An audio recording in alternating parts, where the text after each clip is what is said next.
नमस्कार, मैं आय रवीश कुमार, वो मंच जहां चकाचौंध के पीछे छुपे अंधेरे को खोजा जाता है, जहां आंकड़ों के जाल को काटकर सच्चाई की धूल उड़ाई जाती है। मैं न किसी पार्टी के पक्ष में हूं, न किसी दबाव में। मैं सिर्फ समाज की सच्चाई दिखाता हूं, सच को जिसे छुपाया जा रहा है। आज मुझे चुप कराने की कोशिशें हो रही हैं, लेकिन अगर आप चाहते हैं कि ये आवाज जिंदा रहे तो इस चैनल को सपोर्ट करें, लाइक करें, सब्सक्राइब करें, शेयर करें और कमेंट जरूर करें। आपका साथ ही हमारी ताकत है। पहले एक आंकड़ा देखिए, 93.4% लोग हमारे वीडियो देखते हैं लेकिन चैनल को सब्सक्राइब नहीं करते। शायद यही वजह है कि गोदी मीडिया को टीआरपी मिलती है और सच्चाई दिखाने वाले चैनलों को संघर्ष। आपसे अनुरोध है, अगर आप सच्चाई से रिश्ता बनाना चाहते हैं तो इस वीडियो को लाइक कीजिए, सब्सक्राइब कीजिए, ताकि जब अगली बार सच्चाई की आवाज उठे तो आप तक सबसे पहले पहुंचे। भारत चौथी सबसे बड़ी अर्थव्यवस्था बन गया है। हर तरफ एक ही बात, भारत चौथी सबसे बड़ी अर्थव्यवस्था बन गया है, जैसे किसी ने स्क्रिप्ट पकड़ा दी हो और हर एंकर एक जैसे शब्दों में से पढ़ रहा हो। लेकिन इस चौथी सबसे बड़ी में आप कहां हैं? क्या आप भी उसी आर्थिक सीढ़ी पर चढ़ रहे हैं जिस पर सेंसेक्स चढ़ता है, या फिर मेट्रो स्टेशन की सीढ़ियों पर बेरोजगार युवाओं की भीड़ का हिस्सा है? देश में मेट्रो तो बन गई लेकिन नौकरी नहीं बनी। जीडीपी तो चमक रही है लेकिन आपके राशन का बिल धुंधला पड़ता जा रहा है। विकसित भारत के पोस्टर तो हर खंभे पर टंगे हैं, पर महंगाई की आग में झुलसती आपकी रसोई का चित्र कहीं नहीं है। राहुल गांधी बोले, जब तक ईवीएम है तब तक बीजेपी है। एक बयान आया है और यह बयान है सिस्टम के केंद्र पर एक सीधा प्रहार। राहुल गांधी ने कहा, जब तक ईवीएम है तब तक बीजेपी है। सुनने में ये एक राजनीतिक बयान लगता है, लेकिन इसके मायने बहुत गहरे हैं। क्या हम एक ऐसी लोकतांत्रिक प्रक्रिया पर भरोसा कर रहे हैं जिसकी पारदर्शिता पर खुद जनता सवाल उठा रही है? राहुल गांधी ने कहा कि अब वक्त आ गया है ईवीएम की जांच हो, डिजिटल निगरानी हो और एक एक वोट की गिनती कैमरों की निगरानी में हो।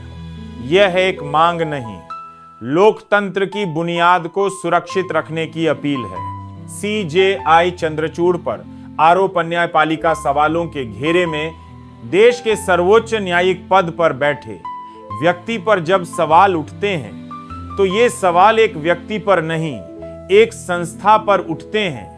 सीजेआईडी वाई चंद्रचूड़ पर पटना हाईकोर्ट के रिटायर्ड जज राकेश कुमार ने राष्ट्रपति को चिट्ठी लिखी। आरोप है कि उन्होंने सीमाओं को लांघ कर कुछ मामलों में हस्तक्षेप किया। अब यह मामला कानून मंत्रालय से होता हुआ डॉप्ट तक जा पहुंचा है। लेकिन क्या कोई पूछेगा कि जब न्यायाधीश सवालों के घेरे में आते हैं तो क्या सिर्फ जांच ही काफी है?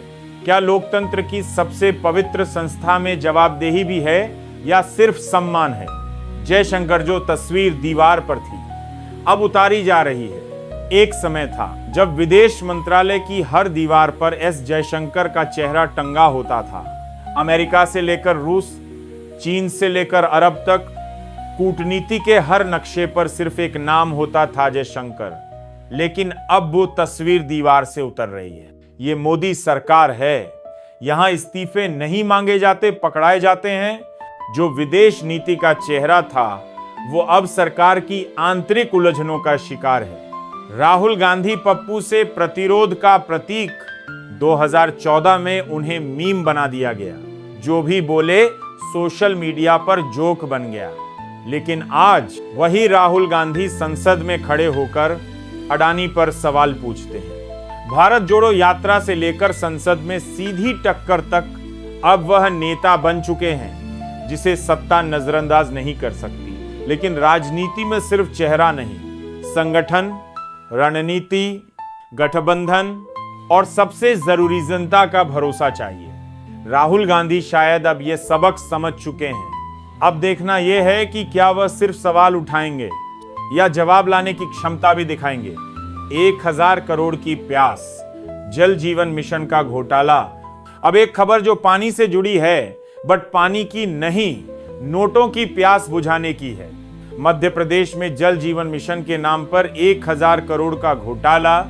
नल बिछने थे लेकिन पैसे मंत्री जी के घर में पाइप बनकर बह गए। शिकायत किसने की? विपक्ष ने नहीं, खुद बीजेपी के पूर्व विधायक किशोर समरीते ने। उन्होंने प्रधानमंत्री को चिट्ठी लिखी। प्रधानमंत्री ने कहा जांच कराइए लेकिन मंत्री को न हटाइए, कहीं बेचारे दुखी न हो जाएं। यह है आजाद भारत का नया लोकतंत्र, जहां जांच का मतलब सिर्फ समय बिताना होता है और मंत्री का मतलब कानून से ऊपर। आज किसान की हालत क्या है? बीज महंगे हैं, पानी नहीं है और एमएसपी सिर्फ किताबों में है। क्या आपने आखिरी बार किसी गोदी चैनल को यह सवाल उठाते देखा है? क्या कोई एंकर गांव में जाकर पूछता है कि फसल तो काट ली, बुट दाम कौन देगा? बेरोजगारी सिर्फ आंकड़ा नहीं, हर घर की कहानी है। डिग्री लेकर घूम रहे लाखों युवा आज सिर्फ सरकारी फॉर्म भरने में उम्र गंवा रहे हैं। अंत में सवाल वही है, क्या आप तैयार हैं सवाल करने के लिए? मैं गया था दिल्ली के पुराने रेलवे स्टेशन पर, जहां हजारों लोग रोज काम की तलाश में आते हैं और खाली हाथ लौटते हैं। किसी ने कहा सरकार की विकास ट्रेन हम तक नहीं आई, हम तो प्लेटफॉर्म पर ही रह गए। आपातकाल के दौर में भी सवाल पूछने वाले लोग थे, लेकिन अब तो सवाल पूछने वालों को देशद्रोही कह दिया जाता है। इतिहास सिखाता है कि जब मीडिया सत्ता के आगे झुकता है तब जनता को झुकना पड़ता है। देश में हर चीज पर टैक्स, हैरोटी पर, पानी पर, इलाज पर, लेकिन जब सवाल उठते हैं तो जवाब नहीं मिलता।